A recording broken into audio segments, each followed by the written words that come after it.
Estamos diante da aula de Direito Constitucional, sendo gravados.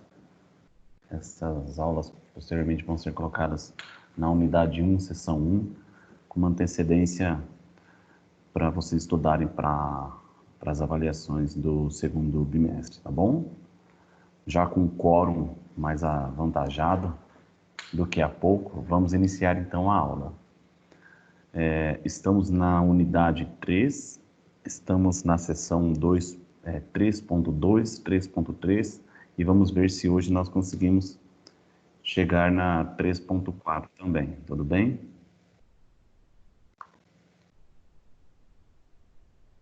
Vamos iniciar. Às vezes eu tenho que dar atenção para um acadêmico outro que pede a solicitação para entrar na aula, é como se eu fosse abrir a porta, né? Tem que dar uma atenção aqui.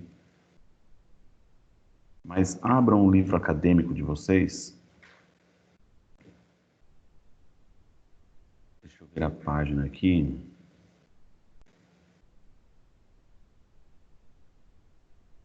Na página 158 do PDF ou página 156 do livro acadêmico.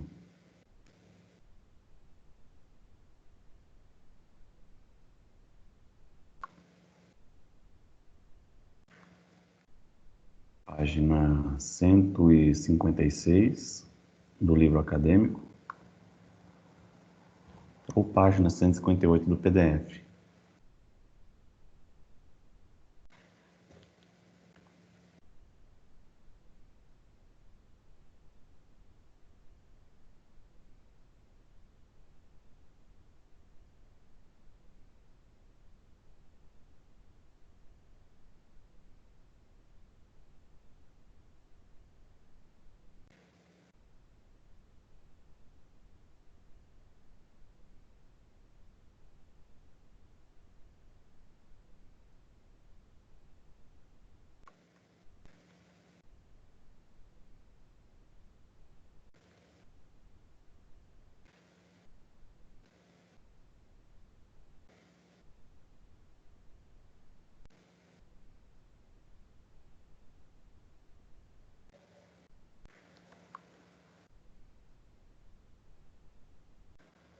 Isso mesmo.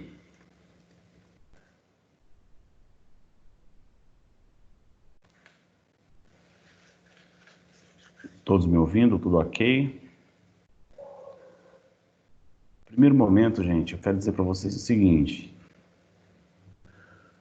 Como eu disse, a partir dessa aula nós passamos a fazer uma análise, até a partir da aula passada mesmo. A gente começou a fazer uma análise da própria legislação, ou seja, da própria norma constitucional. Então agora vamos ter um estudo mais objetivo do que doutrinário. É uma memorização um pouco mais aguçada em relação ao conteúdo, tudo bem?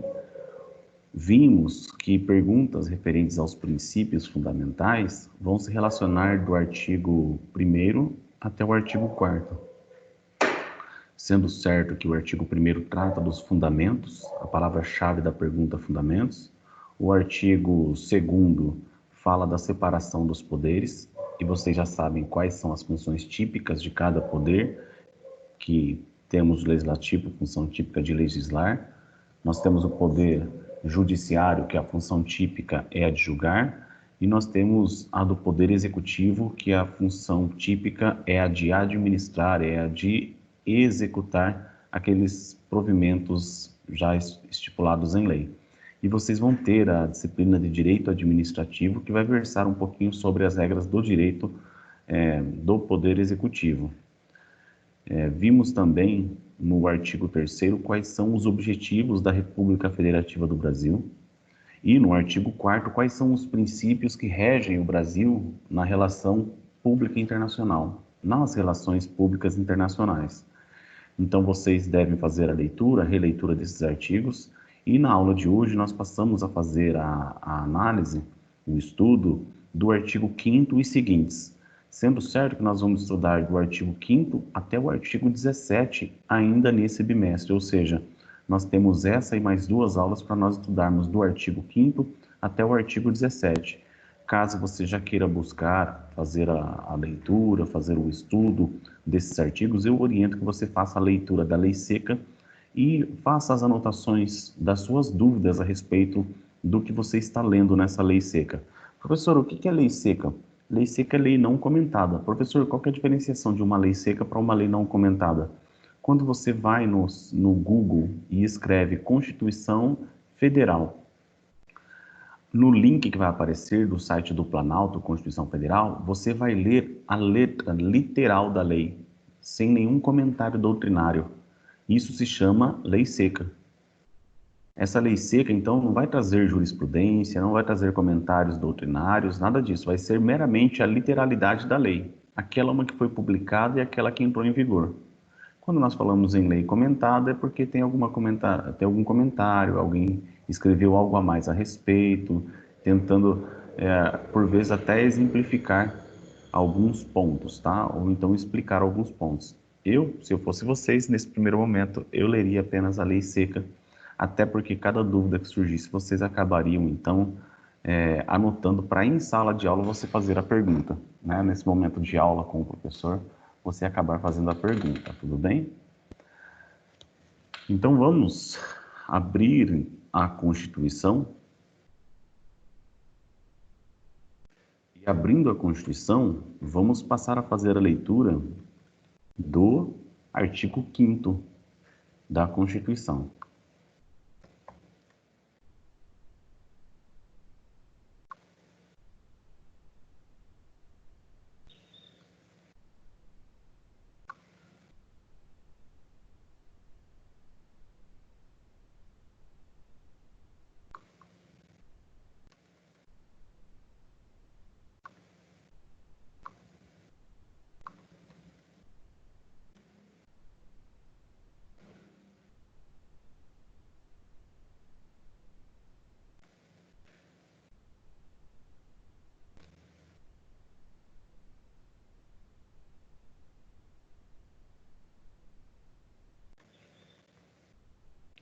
Diz o caput do artigo 5º da Constituição, sendo certo que ele se encontra no título 2 do capítulo 1, que fala dos direitos e deveres individuais e coletivos. Todos são iguais perante a lei, sem distinção de qualquer natureza, garantindo-se aos brasileiros e aos estrangeiros residentes no país a inviolabilidade do direito à vida, a inviolabilidade do direito à liberdade, a inviolabilidade do direito à igualdade, a inviolabilidade do direito à segurança e a inviolabilidade do direito à propriedade nos termos seguintes. Então vejam, o caput do artigo 5º acaba trazendo quais são os direitos fundamentais de todos que estejam residindo na República Federativa do Brasil. E aí vem a pergunta. Veja só, todos são iguais nos termos da lei, sem distinção de qualquer natureza, garantindo-se aos brasileiros e estrangeiros residentes no país. Que país? No Brasil. Agora, espera aí.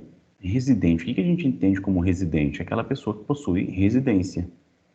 E quais são as características para alguém possuir uma residência aqui no Brasil? Nós temos uma classificação extensa, diferenciando habitação, de residência, de moradia, mas o entendimento doutrinário que se tem é que o poder legislativo constituinte originário acabou cometendo uma gafezinha ao colocar residentes no país. Por qual motivo? Eu não vou ficar analisando se a pessoa veio ao Brasil a passeio, se a pessoa veio ao Brasil para moradia, se a pessoa veio ao Brasil para a prestação de um serviço. Em verdade, se a pessoa se encontra em solo brasileiro, claro que nós podemos falar que o território abrange mais que o solo, temos também o espaço aéreo, também temos o espaço marítimo. Se encontrar em território brasileiro, seja estrangeiro, seja brasileiro, essa pessoa vai gozar dos direitos fundamentais. Então, toda pessoa que se encontra em solo brasileiro, seja brasileiro, seja estrangeiro, essa pessoa vai gozar dos direitos individuais, dos direitos e das garantias previstos na Constituição, tá bom? Então, no primeiro momento, se um dia for cobrado de vocês a literalidade do artigo 5º na primeira fase do exame da ordem ou em concurso público, não precisam dizer nada. Com certeza será uma alternativa, com certeza é modo de dizer, né? Mas claramente será uma alternativa correta. O comentário que eu estou fazendo aqui é no sentido de que se a pergunta vir a colocar que estrangeiros que não residam no Brasil não têm direitos fundamentais a eles assegurados, então, na verdade, essa alternativa será falsa. Porque se eles falarem que é estrangeiro não residente no país, mas que aqui se encontrem, que em território brasileiro se encontrem, eles farão jus, eles terão direito, sim, aos direitos fundamentais previstos na Constituição. Ok? Alguém tem algum comentário para fazer a respeito dessa parte introdutória, gente? Vamos aproveitar aqui uma participação para a gente dar uma acordada. Ângelo, compreendeu bem o que eu disse, Ângelo?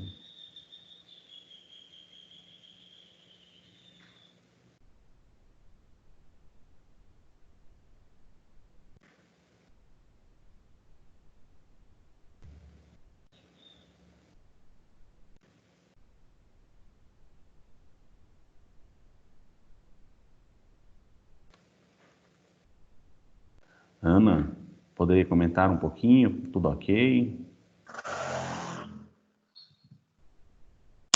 Tudo Giovanni? ok. Ok, então. Tudo ok para mim também.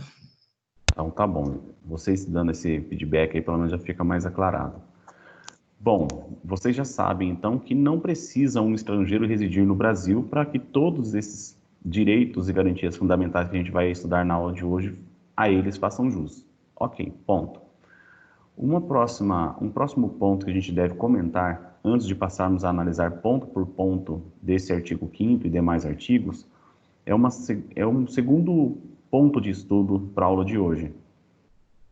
Então, o primeiro ponto de estudo é que, dentro dos direitos e garantias fundamentais, também se aplica a um estrangeiro que esteja em solo brasileiro, espaço aéreo ou marítimo. Significa dizer, pessoal, que a soberania do Brasil e as regras do Brasil serão aplicadas a todos que estiverem em seu território. Bacana, terminamos esse ponto.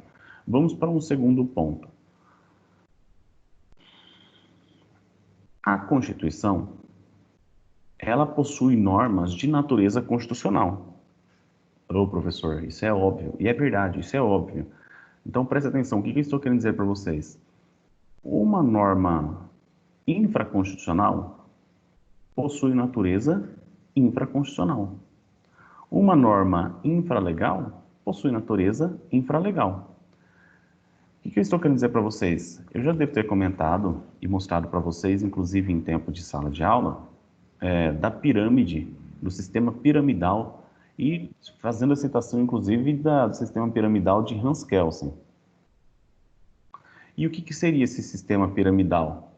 Esse sistema piramidal seria aquele que colocaria no topo a norma constitucional, que abaixo da Constituição colocariam as normas infraconstitucionais, e abaixo das normas infraconstitucionais colocaria-se as normas infralegais.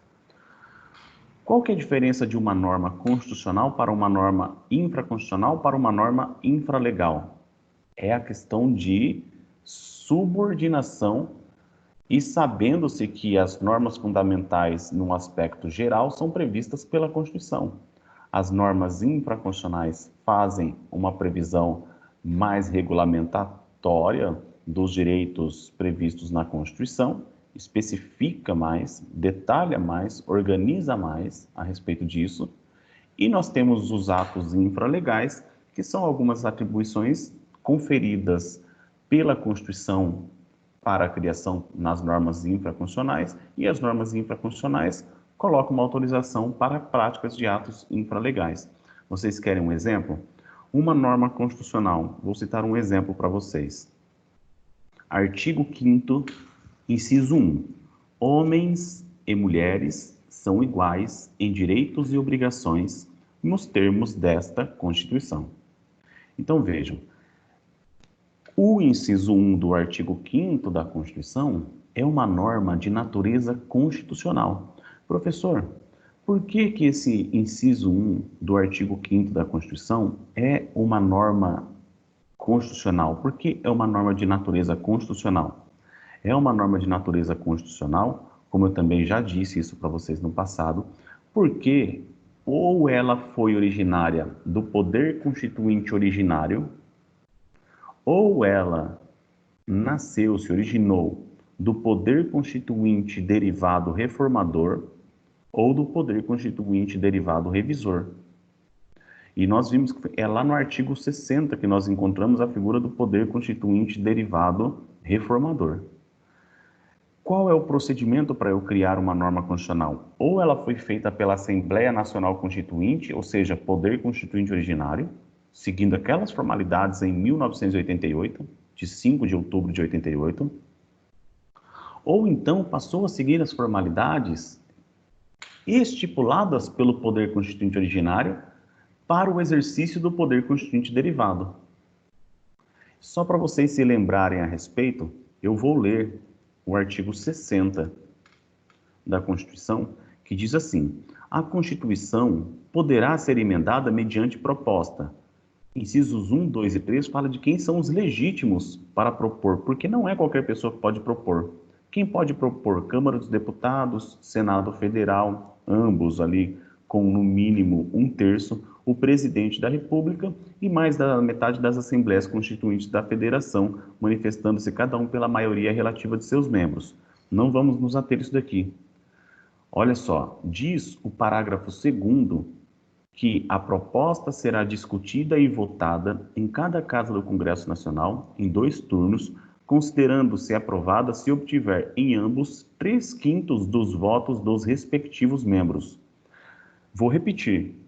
Para que uma norma seja constitucional, tenha a natureza de norma constitucional, ou foi criada pelo poder constituinte originário, ou vai ter que ser incluída no texto constitucional por meio do exercício do poder constituinte derivado reformador. E o artigo 60 fala dessa segunda circunstância, em que o poder constituinte derivado reformador vai agregar algo novo à Constituição ou fazer alguma alteração à Constituição. E o parágrafo 2º fala que para que haja uma alteração da Constituição, deve-se seguir essas formalidades aqui, ó. A proposta será discutida e votada em cada casa do Congresso Nacional. Em cada casa, quais são? É bicameral. O Congresso Nacional é um sistema bicameral. Em cada casa, deputado, Casa dos Deputados Federais e Casa do Senado Federal. Em 2 turnos, 2 turnos na Câmara dos Deputados Federais e 2 turnos também na Casa do Senado Federal, considerando-se aprovada se em ambos, ou seja, tanto na Casa da Câmara dos Deputados Federais como na Casa do Senado Federal, obtiver 3/5 dos votos dos respectivos membros. Então, 3/5 dos votos dos respectivos membros significa mais que a maioria. 3/5 é um quórum elevado. Então, para alterar a Constituição, exige, na verdade, uma formalidade tal que, digamos que seja rígida a nossa Constituição. A nossa Constituição, conforme a gente viu no primeiro bimestre, ela deve ser classificada como uma Constituição rígida. E a gente volta a tocar no assunto também nessa aula. Então vamos lá, gente. A norma constitucional, para assim o ser, ou porque já está desde o começo pelo poder constituinte originário, ou porque vai ser objeto de uma reforma pelo poder constituinte derivado reformador. Tá bom, professor. E quando que uma norma ela será infraconstitucional, professor? O artigo 59 da Constituição diz o seguinte, gente: o processo legislativo compreende a elaboração, inciso 1, de emendas à Constituição. A gente acabou de ver aqui no artigo 60. Leis complementares, leis ordinárias, leis delegadas, medidas provisórias, decretos legislativos e resoluções. Gente, A Constituição, ela tem força constitucional, ela está no topo. Olha, embaixo da Constituição, ou seja, normas infraconstitucionais, nós temos aqui leis complementares, leis ordinárias, leis delegadas, medidas provisórias. E aqui nós temos também decretos legislativos e resoluções, sendo certo que nós podemos colocar esses últimos aqui como atos infralegais. Então, vamos lá para o resumo. A segunda parte da aula de hoje, a gente está estudando a respeito da aplicabilidade dos direitos e garantias fundamentais, e eu vou explicar isso um pouco melhor para vocês, mas eu voltei a explicar para vocês o quê? O que é uma norma constitucional, o que é uma norma infraconstitucional e o que é uma norma infralegal. Então tá, norma de natureza constitucional, a Constituição. Normas infraconstitucionais, a gente está vendo aqui, leis complementares, leis ordinárias, leis delegadas, medidas provisórias. Nós não vamos estudar isso daqui em Direito Constitucional 1, que é a nossa disciplina, mas vocês já sabem, quando eu falo em uma lei ordinária, em uma lei complementar, eu não estou falando de uma norma que está no topo, uma norma constitucional. Eu estou falando de uma norma que está abaixo da Constituição. E veja só, o artigo 61, só para eu ilustrar bem para vocês, diz o seguinte: a iniciativa das leis complementares e ordinárias cabe a qualquer membro ou comissão da Câmara dos Deputados Federais ou do Senado Federal no Congresso Nacional. Cabe também a iniciativa ao Presidente da República, cabe a iniciativa também ao Supremo Tribunal Federal e aos tribunais superiores, ao Procurador-Geral da República e aos cidadãos, na forma e nos casos previstos nessa lei. Agora vamos lá. Sem colocar quem tem legitimidade,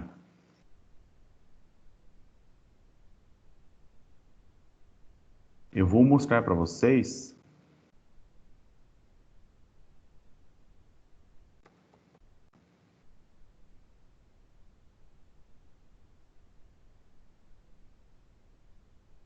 olha só, artigo 67. A matéria constante de projeto de lei Desculpe. O que eu quero dizer para vocês, gente, é que a formalidade para se fazer uma lei infraconstitucional é menos rígida do que a formalidade para se emendar a Constituição da República Federativa do Brasil. Olha só.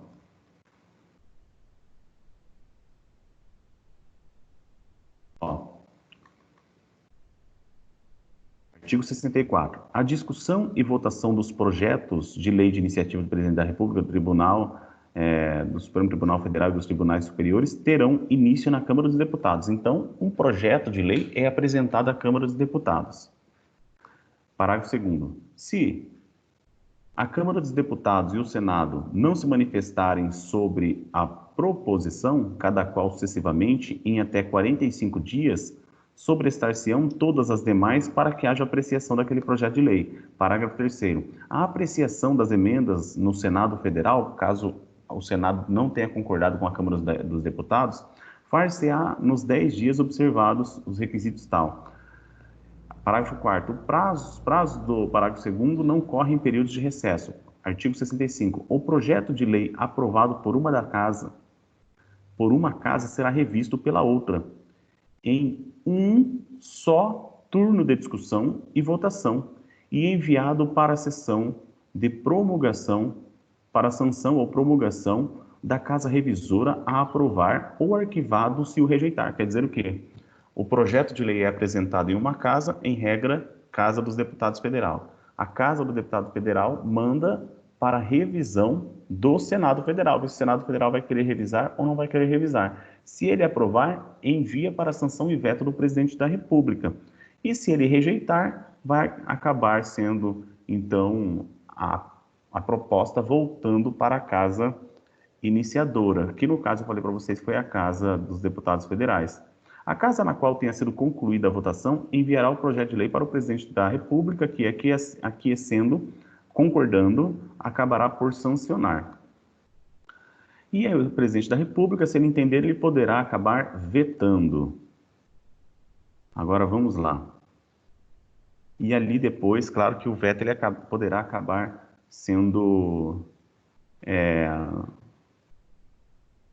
quebrado, né, pela Câmara dos Deputados e do Senado, por maioria dos membros. Olha só, o veto será apreciado em sessão conjunta dentro de 30 dias a contar do seu recebimento, só podendo ser rejeitado pelo voto da maioria absoluta dos senadores, dos deputados e senadores.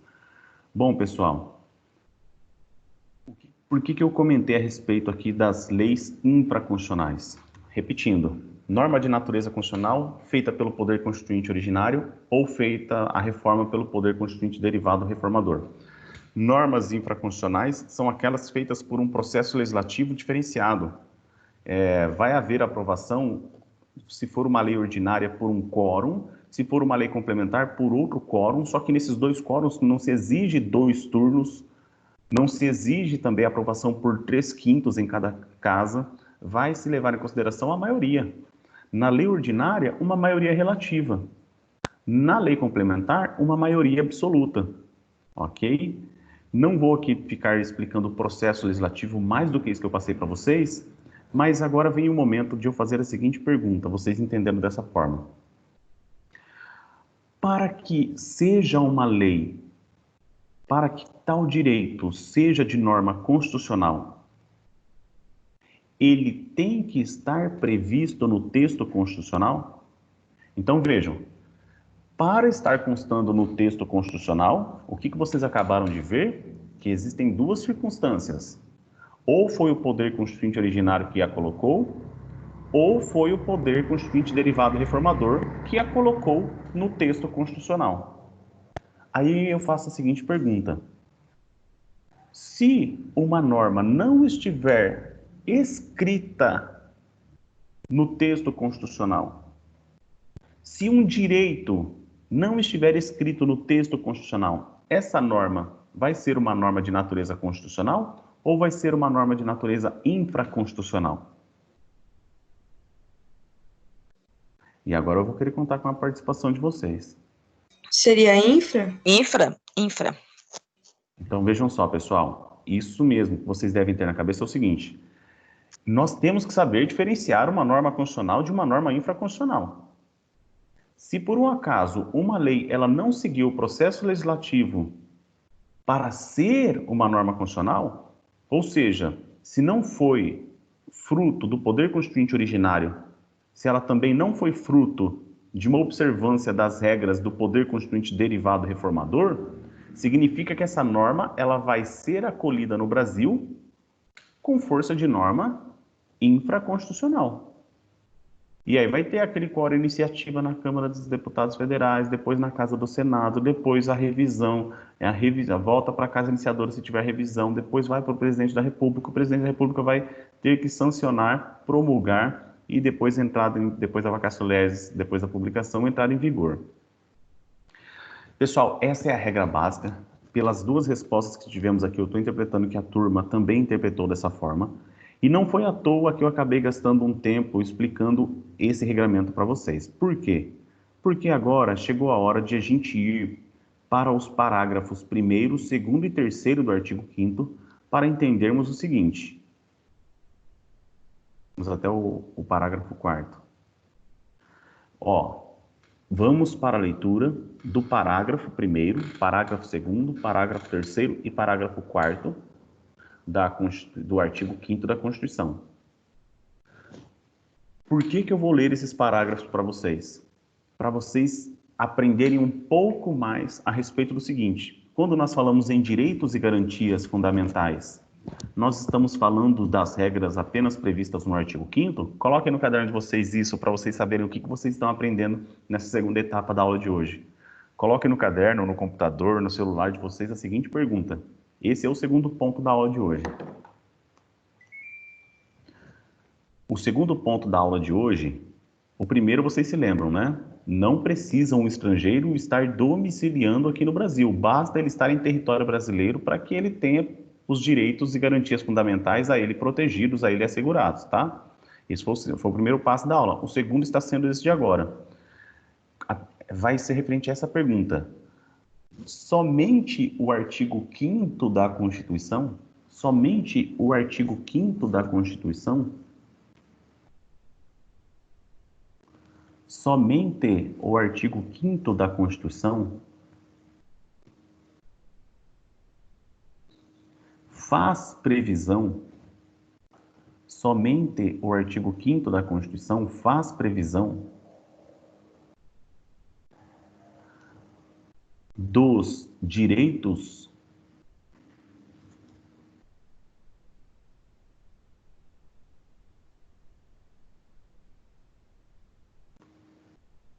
individuais,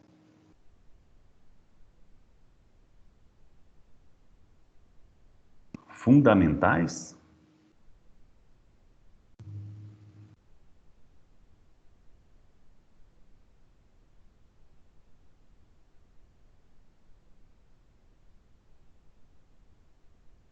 Interrogação.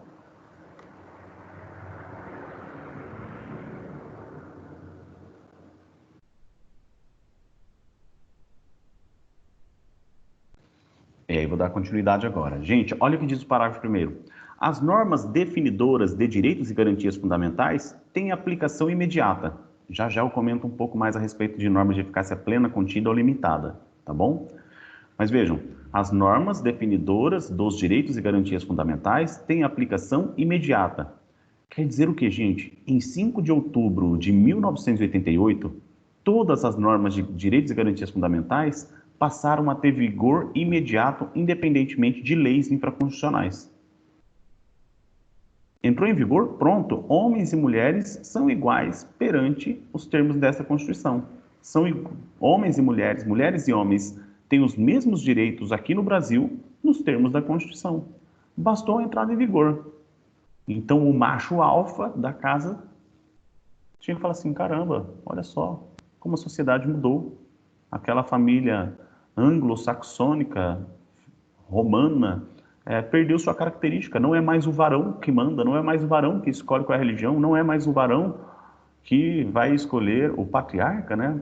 Que vai escolher qual é o serviço, etc. Agora, homens e mulheres têm o mesmo poder dentro da família, tanto que agora não é mais pátrio poder, agora é poder familiar. Nossa, com a entrada em vigor da Constituição, é isso, dentro do direito, que passou a acontecer. Mas vamos à frente. Parágrafo 2º. Os direitos e garantias expressos nessa Constituição não excluem outros decorrentes do regime dos princípios por ela adotados ou dos tratados internacionais em que a República Federativa do Brasil seja parte. Então vamos lá. O que esse parágrafo 2º do artigo 5º da Constituição da República Federativa do Brasil está dizendo? Quando o Brasil for signatário de um tratado ou de uma convenção internacional que verse sobre direitos humanos, as regras desses tratados e convenções internacionais serão recepcionadas, essas regras, esses direitos serão recepcionados pelo Brasil. Veja só, os direitos e garantias expressos nessa Constituição não excluem outros decorrentes do regime e dos princípios por ela adotados ou tratados internacionais em que a República Federativa do Brasil seja parte. Então vejam, os direitos e garantias expressos na Constituição não excluem outros expressos em tratados e convenções internacionais em que o Brasil tenha assinado. Olha, eu sim quero ser signatário desse tratado internacional. Sim, eu, Brasil, quero ser signatário dessa convenção internacional. Veja só, o parágrafo 2º está dizendo que o Brasil, os direitos fundamentais, as garantias fundamentais estipuladas no texto constitucional, admite que outros sejam recepcionados no Brasil. Aí eu pergunto para vocês, gente, o Código Civil brasileiro, ele trata dos direitos da personalidade. Gente, os direitos da personalidade são direitos individuais da pessoa. Trata dos seus direitos fundamentais, por exemplo, o direito à privacidade, o direito à intimidade. Quando se vem, agora a moda é drone. Aí vem uma lei falando como que esse drone, até onde esse drone ele pode voar, etc, tem que ter autorização. Por quê? Porque senão daqui a pouco o meu direito à intimidade estaria sendo vedado por alguém que comprasse um drone e esse drone fosse ficar então ali com câmeras filmando a minha área de reservação, minha área privativa, o meu lar, que é um ambiente inviolável. Então vejam, vem essa questão, gente. As normas constitucionais fazem a previsão geral, aí, por um acaso, um direito previsto no Código Civil, ele seria excluído, por quê? Porque não estaria previsto no artigo 5º? Não sei, professor, pelo jeito desse parágrafo aí, parece que o Brasil ele acaba aceitando sim. Que até quando o Brasil passa, o Brasil passou a ser signatário do Tratado Internacional dos Direitos Fundamentais da Pessoa Humana. Poxa, se o Brasil passou a ser signatário de um tratado internacional que versa sobre os direitos fundamentais da pessoa humana, significa dizer que não precisa somente, que mesmo tendo os direitos e garantias fundamentais previstos no artigo 5º, o Brasil ainda aceita outros. Isso é verdade, gente. Isso é verdade. O parágrafo 2º está dizendo justamente isso. O Brasil faz previsão de direitos e garantias no seu artigo 5º. Atenção, não é apenas no artigo 5º. Temos no artigo 6º, temos no artigo 7º, temos no artigo 11º. No texto constitucional, além do artigo 5º, temos em mais pontos direitos e garantias, tá bom? Mas vamos lá. Esse parágrafo 2º está dizendo que também são aceitos outros vindo de outros documentos, a exemplo dos tratados e convenções internacionais. Tá bom? Agora eu vou fazer uma outra perguntazinha aqui, dentro da primeira pergunta. Quando o Brasil se torna signatário de um tratado internacional que versa sobre direitos humanos, esse tratado, ele entra no ordenamento jurídico com força de norma constitucional ou com força de norma infraconstitucional? Alguém poderia se manifestar aí? Seria infraconstitucional? Infraconstitucional, alguém mais? Gente, faz todo sentido. Oi, pode falar. Não, embora a Constituição fala que outros tratados do Brasil também, né, fala dos direitos, não significa que não está na Constituição esses outros tratados, então seria infra, né? Isso. Gente, esse parágrafo 2º, ele acaba falando dessa situação. Quando o Brasil acolhe um tratado internacional, uma convenção internacional, segundo o procedimento de acolhida de um documento internacional, sendo signatário e depois sendo enviado isso para o Congresso Nacional para aceitação, dentro do ordenamento, porque veja, pessoal, o Brasil, ele é representado internacionalmente e internamente. Perante todos os estados, externamente e internacionalmente, o Brasil assinou ser signatário, mas eu preciso trazer ele para ter força interna no solo brasileiro. Então é isso. Um tratado recebido com o Brasil sendo signatário, a regra geral é que ele será sim recebido sem prejuízo de todos os direitos e garantias fundamentais do artigo 5º e dos outros previstos em todo o texto constitucional. Só que quando entra em vigor, aqui no nosso ordenamento jurídico, na verdade ele entra com força de norma infraconstitucional. Aí eu vou contar uma história para vocês agora, antes de ler o parágrafo 3º. No Brasil, as pessoas começaram a fazer financiamentos de veículos. E elas davam uma entrada, gente, chegou a situação de a pessoa dar R$1. R$1 de entrada no veículo e sair com o veículo da concessionária. E aí as pessoas começaram a fazer financiamento de veículos com a seguinte garantia para aquele vendedor, a alienação fiduciária. E a alienação fiduciária é uma garantia de propriedade, ou seja, enquanto a pessoa não quitar, não pagar integralmente pelo veículo, aquele veículo fica como garantia, a propriedade do veículo fica como garantia para o vendedor. Então, o que acontecia? Muitos brasileiros compravam, andavam com o carro, pagavam ali a primeira, a segunda, a terceira parcela e paravam de pagar e ficavam utilizando o carro. E depois o banco tinha que ajuizar uma ação de busca e apreensão e chegava-se então no devedor e falava assim, eu quero meu carro de volta. E o que a pessoa tinha feito? Já ouviram falar do tal do Finan? A pessoa vendia o carro financiado. E o que acontece, gente? No Brasil, até pouco tempo atrás, existiu a figura da prisão do depositário infiel, ou seja, a pessoa comprava uma questão patrimonial, envolve patrimônio, eu tiro o dinheiro do bolso que eu tenho, a empresa fornece o produto que ela tinha, no caso o veículo, e eu entregava o dinheiro, e no final das contas, uma pessoa numa relação patrimonial poderia ter privado o seu direito se ela não fizesse o pagamento. Eu fiz estágio 2 anos na delegacia, gente. O que teve de policial que levou gente para ser presa porque não pagou pelo veículo e porque vendeu o veículo para outro, ou seja, o veículo desapareceu. E essas pessoas, elas não poderiam, por lei, vender esse veículo. Por quê? Porque o veículo não era delas. Enquanto não terminar de quitar o veículo não era delas. Então, elas não poderiam vender o veículo. Só que o brasileiro, muitos brasileiros, não o, né, mas muitos brasileiros, espertinhos, que só eles andavam com o carro um certo período, carro novo, eu tô patrão, eu tô bonito, vendia o carro ali numa forma que ele recolhia, inclusive mais do que ele já tinha pagado, e no final das contas, o banco que se vire para encontrar o veículo agora, porque eu já não sei mais onde está esse veículo. E o que acontecia, gente? Existia a possibilidade do banco ajuizar uma ação e pedir a prisão do cara que não pagou, do fulano, da fulana que não, do brasileiro ali que não pagou pelo veículo.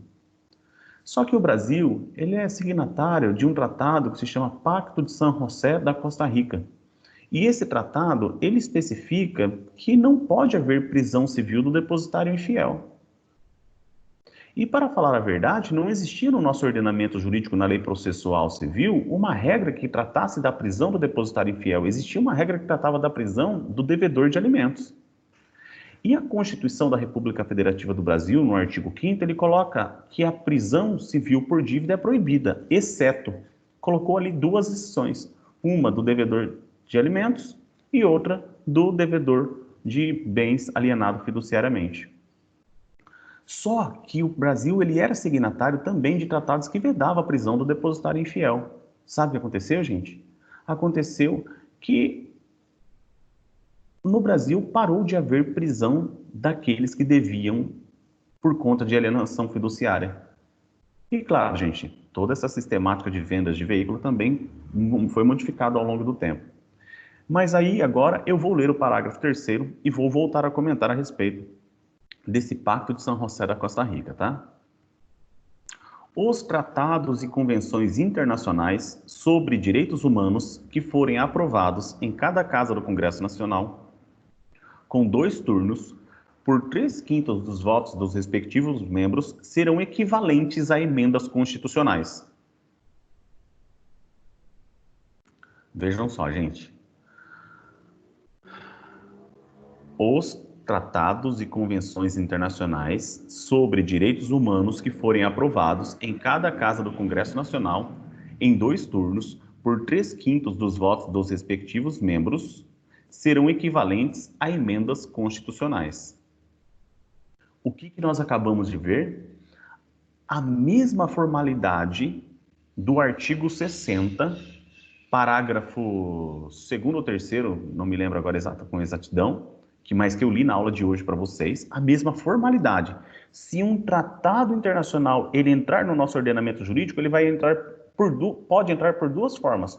Ou o Brasil apenas faz o processo legislativo de aceite de forma interna, ou o Brasil cumpre uma formalidade igual à formalidade da emenda constitucional, a mesma formalidade do poder constituinte derivado reformador, ou seja, essa mesma formalidade que eu li agora há pouco no artigo 60, parágrafo 3º, que significa isso aqui, ó, aprovação em cada casa do Congresso Nacional em 2 turnos por 3/5. Quando um tratado internacional que versar sobre direitos humanos for aprovado com essa formalidade, esse tratado, gente, ele será recebido com força de norma constitucional. E quando um tratado for recebido pelo ordenamento jurídico brasileiro sem essa formalidade do parágrafo 3º, ele vai ser acolhido com força de norma infraconstitucional. Olha só, gente, que coisa detalhada que a gente tem que memorizar isso daqui. Então é o seguinte, Como que é a pergunta que eu fiz para vocês ali? Coloquei se os direitos e garantias fundamentais estão previstos apenas no artigo 5º da Constituição, e a resposta é não. A resposta é não, e a complementação da resposta é o parágrafo 2º. Não. Uma vez que os direitos e garantias expressos nessa Constituição não excluem outros decorrentes dos regimes e princípios por ela adotados ou dos tratados internacionais em que a República Federativa do Brasil seja parte. Então, essa seria a resposta ali da sua pergunta. E você ainda poderia complementar a resposta colocando assim, além, existem previsões de direitos fundamentais em outros artigos da Constituição. Ou seja, não estão apenas no artigo 5º. Nessa segunda etapa, outra coisa que vocês aprenderam é o seguinte: além de existir direitos e garantias fundamentais não só no artigo 5º, mas em outros artigos da Constituição, nós ainda temos a possibilidade de ter eles previstos em outros documentos em que o Brasil passe a ser signatário. Pode um direito e garantia fundamental estar previsto em lei ordinária? Pode. Pode estar previsto em um documento internacional que entra em vigor aqui no Brasil? Pode. Agora vem a seguinte pergunta. Coloquem no caderno de vocês. Em regra, vírgula, em regra, vírgula, em regra, vírgula.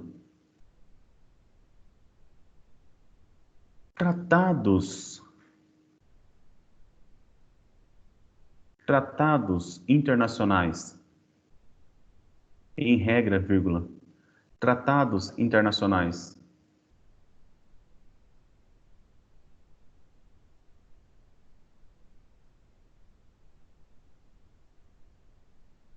De que o Brasil seja parte. Tratados internacionais de que o Brasil seja parte.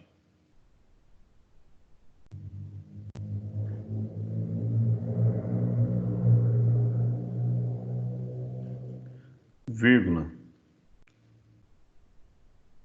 Recebem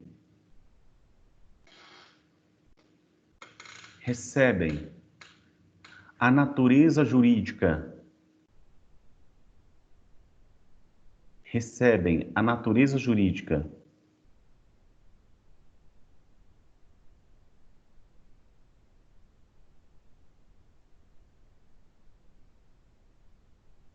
de norma constitucional,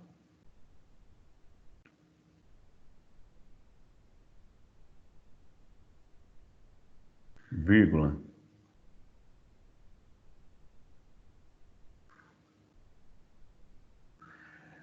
de norma infraconstitucional,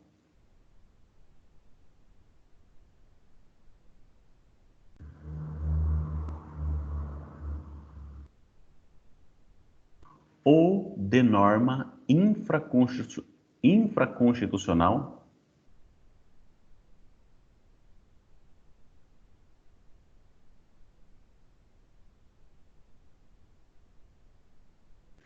e supralegal.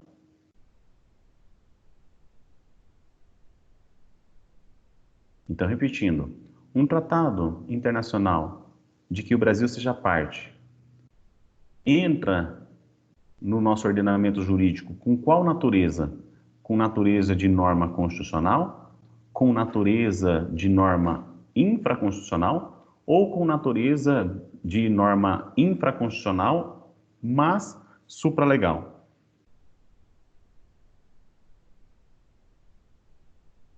Interrogação. Seria ainda infraconstitucional? Comenta de novo, Josi. Seria ainda infraconstitucional? Então, eu fiz essa pergunta e coloquei até um ponto que eu não comentei, não ensinei para vocês ainda. Essa norma infraconstitucional, mas supralegal. Não comentei, e isso foi uma criação do STF. O STF criou essa normativa, essa regra. Eu vou explicar uma coisa para vocês. Uma norma constitucional, ela tem qual característica? De supralegalidade. Professor, o que quer dizer que uma norma constitucional tem supralegalidade? Quer dizer que ela está acima da lei. Uma norma constitucional, ela é supra legal, não é infralegal. A norma constitucional está acima da lei. Uma norma constitucional tem qual característica? Supralegalidade. Ok. Acontece que nós vimos aqui e fizemos a leitura do parágrafo 2º e do parágrafo 3º, e agora é o momento que eu vou passar para vocês os pontos de diferenciação que vocês têm que memorizar em relação a esses dois parágrafos. Atenção. Agora é o momento da atenção. Os direitos e garantias expressos nessa Constituição não excluem outros decorrentes do regime dos princípios por ela adotados ou dos tratados internacionais que versem sobre dos tratados internacionais em que a República Federativa do Brasil seja parte. Atenção. Encontre nesse parágrafo 2º a palavra direitos humanos. Leia, gente, leia o parágrafo 2º aí da Constituição e encontre a palavra direitos humanos.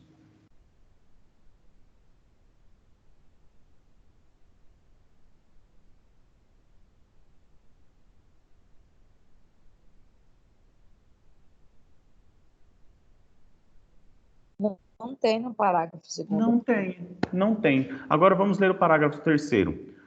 Os tratados e convenções internacionais sobre direitos humanos que forem aprovados em cada casa do Congresso Nacional por 2 turnos, por 3/5 dos votos dos respectivos membros, serão equivalentes às emendas constitucionais.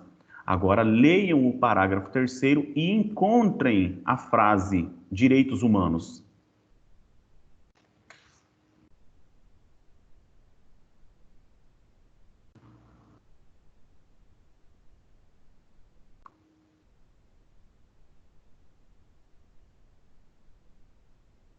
Encontraram. Os tratados internacionais, os tratados e convenções internacionais sobre direitos humanos. Então, preste atenção, gente. Para começar, um tratado internacional que não verse sobre direitos humanos,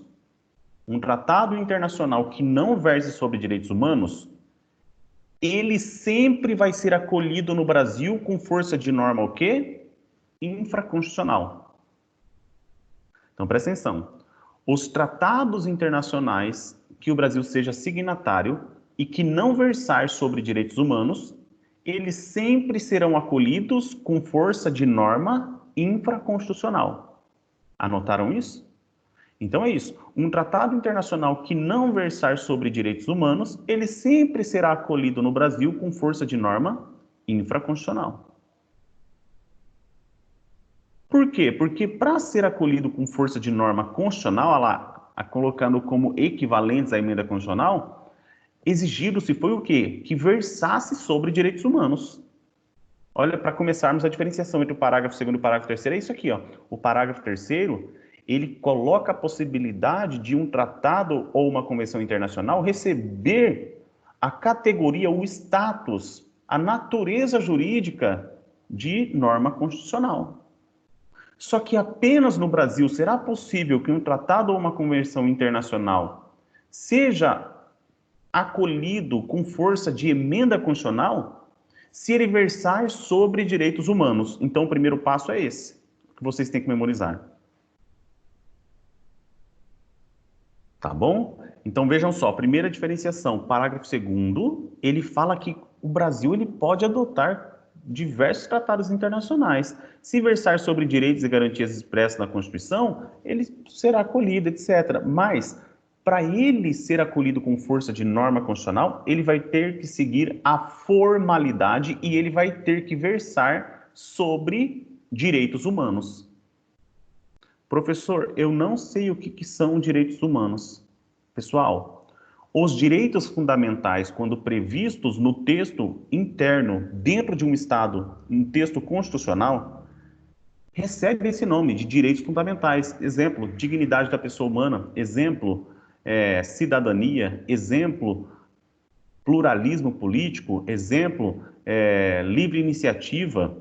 Estão lá nos incisos do artigo 1º.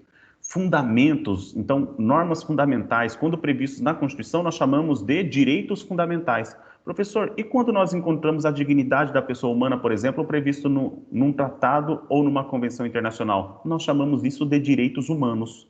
Então, nas normas internacionais, o nome dado aquilo que versa sobre a essência da pessoa humana é chamado de direito internacional. E no documento pátrio do próprio Estado, aquilo que versa sobre a essência, a natureza, os direitos mínimos de alguém, ele é tratado como direito fundamental. Então, qual que é a diferença entre direito fundamental e direito humano? Depende da norma em que ele está previsto. Se for numa norma internacional, direitos humanos. Se for numa norma nacional, nós chamamos isso de direito fundamental. Mas lá, bacana, você já sabe. O parágrafo 2º é aquele que recebe a norma com força de norma infraconstitucional. E o parágrafo 3º é aquele que recebe, se cumprida a formalidade, com força de norma constitucional, equivalente à Constituição Federal, ou seja, norma constitucional. Aí vamos para o problema da alienação fiduciária? Vamos lá. Gente, vocês concordam comigo que a lei que fez o Código Civil é uma lei infraconstitucional? Concordam. Vocês concordam comigo que a lei que fez o Código de Processo Civil é uma norma infraconstitucional? É. Passou pelo processo legislativo, gente. Câmara dos Deputados, Senado Federal, sanção e veto do Presidente da República, entrada em vigor. Então, eu vou repetir. Código Civil, Código Penal, Código de Processo Civil, Código de Processo Penal, sabe? Código de Trânsito, Código Tributário, o que for, gente. Tudo isso é norma infraconstitucional. Só que, gente, o que acontece quando um tratado internacional for recebido no Brasil e ele versar sobre direitos humanos? Agora vem outra pergunta. Agora vem uma outra colocação. Já vimos que o parágrafo 2º ele aceita qualquer tipo, seja de direitos humanos, não seja de direitos humanos, tá? Os direitos e garantias previstos na Constituição não excluem outros direitos e garantias previstos em tratados internacionais, beleza? Tá, o Brasil pode receber documentos internacionais, o Brasil aceita. O parágrafo 3º fala de direitos humanos, tratados e convenções de direitos humanos. Essa diferenciação a gente já viu. Agora vamos lá. E se um tratado internacional que verse sobre direitos humanos for acolhido no Brasil sem as formalidades do parágrafo 3º? Exemplo disso, Pacto de São José da Costa Rica. O Brasil é signatário, mas o Brasil não aprovou em cada casa do Congresso Nacional em 2 turnos por 3/5 dos seus votos. O Brasil aprovou por um mero decreto. Então vamos lá, gente. O Pacto de São José da Costa Rica, ele é acolhido pelo Brasil, o Brasil faz parte desse decreto, ele foi acolhido internamente pelo Brasil, mas sem a formalidade do parágrafo 3º. Logo, qual que é a nossa conclusão, gente? Que ele vai entrar no nosso ordenamento jurídico com força de lei infraconstitucional. Só que, professor, ele está tratando de direitos humanos, porque, veja, uma pessoa não pode ter privado o seu direito de locomoção por conta de uma dívida, por conta da alienação fiduciária, por conta dessa garantia. Ele versa sobre direitos humanos, ele não foi acolhido com força no parágrafo 3º, porque não seguiu as formalidades do parágrafo 3º, e o STF chegou e disse o seguinte: os tratados internacionais que versarem sobre direitos humanos, mas não seguirem as formalidades do parágrafo 3º do artigo 5º da Constituição, eles serão classificados como normas infraconstitucionais, porém supralegais. O exemplo disso, o Pacto de São José da Costa Rica. Então, veja, tratou sobre direitos humanos, o Brasil é signatário, mas não cumpriu as formalidades do parágrafo 3º, não terá força de norma constitucional.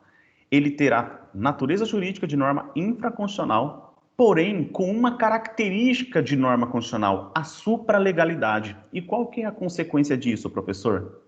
A consequência disso é a seguinte: entre uma lei ordinária e outra lei ordinária, vai prevalecer a que tem supralegalidade. Conseguiram me entender, então?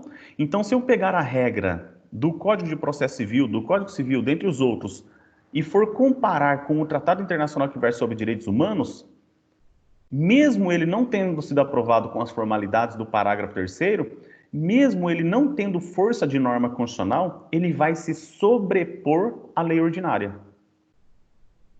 Só que, claro, ele vai estar abaixo da Constituição.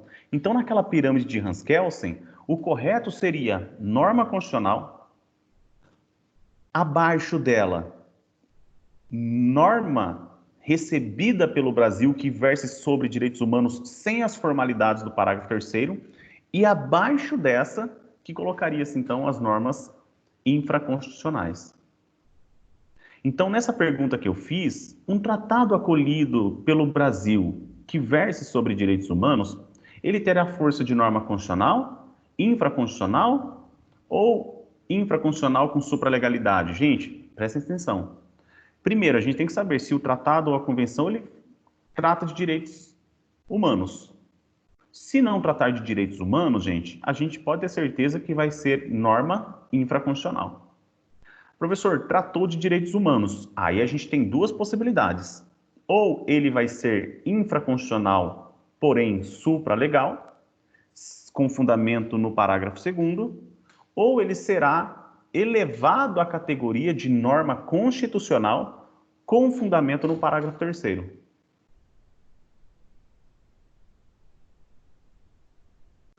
Gente, é difícil isso daqui, mas eu gostaria de que um acadêmico me colocasse as dúvidas, uma acadêmica, para eu tentar ir tirando as dúvidas. Pablo, na verdade, eu só fiquei curiosa. Você falou que antigamente muitas pessoas eram presas por causa dos carros Finan, né? Uhum. E hoje isso não acontece mais? Essas prisões por conta disso? O que a gente pode tentar buscar é qualificação criminosa, mas a prisão civil de alguém não. Hoje é proibido alguém ser levado à prisão por uma prisão civil por depositar infiel. Por exemplo, se eu for ao banco hoje, eu estou com um crédito maravilhoso, né? Pá, chega, é o seguinte, eu quero comprar esse carraço aqui. Ah, sim, sim, doutor, toma aqui. É só assinar esse documento aqui que você está levando, esse financiamento aqui no banco. Por quê, gente? Para você citar o exemplo, tem que ser financiamento, né? Só que vai ter alienação fiduciária, sem problema. Vamos imaginar que eu fique 7 meses sem pagar. Eles vão ajuizar uma ação de busca e apreensão desse veículo. Só que nessa ação de busca e apreensão do veículo, o pedido que o banco vai fazer para o juiz é que o juiz autorize que o oficial de justiça ele venha e pegue o carro e leve para o fórum, para ficar em depósito. Lá no fórum. Tire da minha posse. Eles não vão poder pedir para o juiz que me levem e que me aprisionem. Eles vão poder pedir apenas que o carro seja levado, mas que eu seja conduzido à delegacia para eu efetuar o pagamento sob pena de eu ser preso, esse pedido não existe mais. Então, se por um acaso isso acontecer, a pessoa comprar um veículo financiado com a garantia de alienação fiduciária, essa pessoa não mais poderá ser presa. Ah, professor, mas a pessoa comprou, não quis pagar e ela já comprou já com a intenção de vender depois lá para a Bolívia, para outro estado. Gente, aí pode ser que ele esteja praticando algum crime, mas ser preso por dívida, isso não vai ser. Pode ser que ele pratique um crime de estelionato, crime de apropriação indébita, outra pessoa pratica, mas prisão civil não. Prisão civil hoje no Brasil...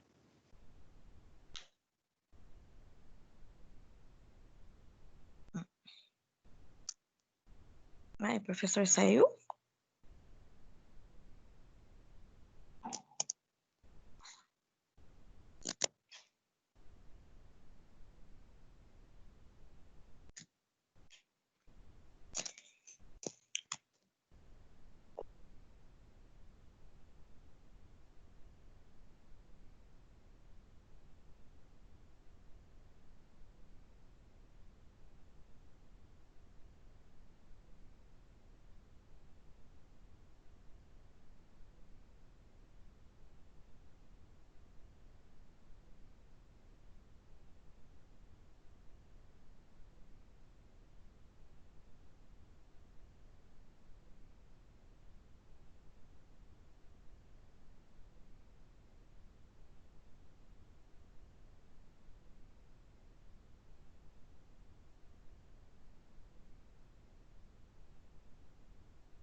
Caiu aqui, mas eu voltei.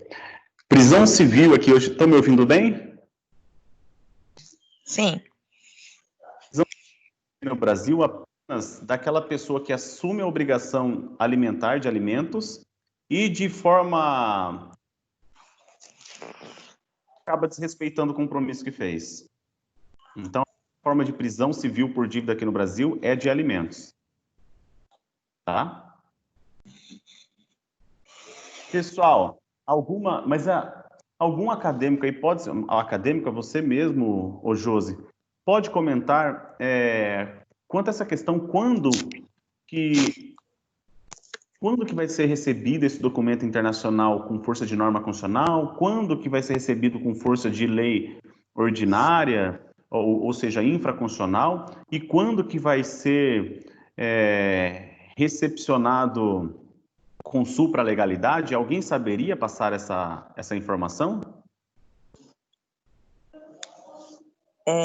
Infraconstitucional, quando se trata de algum tipo de tratado, não de direitos humanos, quando o Brasil ele faz parte, né, ele aceita, então seria uma norma infraconstitucional. Perfeito. Quando se trata de direitos humanos, que foi feito somente por decreto, ela é uma... esqueci, não é a supralegal, não, é outra, é norma constitucional, mas sem ser supralegal. Você acertou, é norma infraconstitucional, porém supralegal. Porém supralegal, e quando ela é por força do parágrafo 3º lá, de passar por 2 turnos das 2 casas e 3/5 for aprovada, ela é uma norma infraconstitucional supralegal. Então, a infraconstitucional supralegal foi essa anterior, a do decreto que versa sobre direitos humanos. E aí a que restou, essa última alternativa mesmo é essa, de norma com força de emenda constitucional. Força de emenda constitucional. O raciocínio é esse mesmo, gente. Seguindo essa linha, vocês aprendendo, memorizando isso daí, vocês já vão saber quando que haverá força de norma constitucional, quando que haverá supralegalidade, mas será infraconstitucional, e quando que apenas será infraconstitucional com força apenas de lei ordinária. Tudo bem? Vamos encerrar o primeiro período por aqui, mas vocês já aprenderam algo que é substancial. É algo muito importante para vocês terem na memória, e espero que vocês memorizem isso, e fico aberto às perguntas também logo no início do segundo período. A gente volta às 8h45, tá, pessoal? E até breve.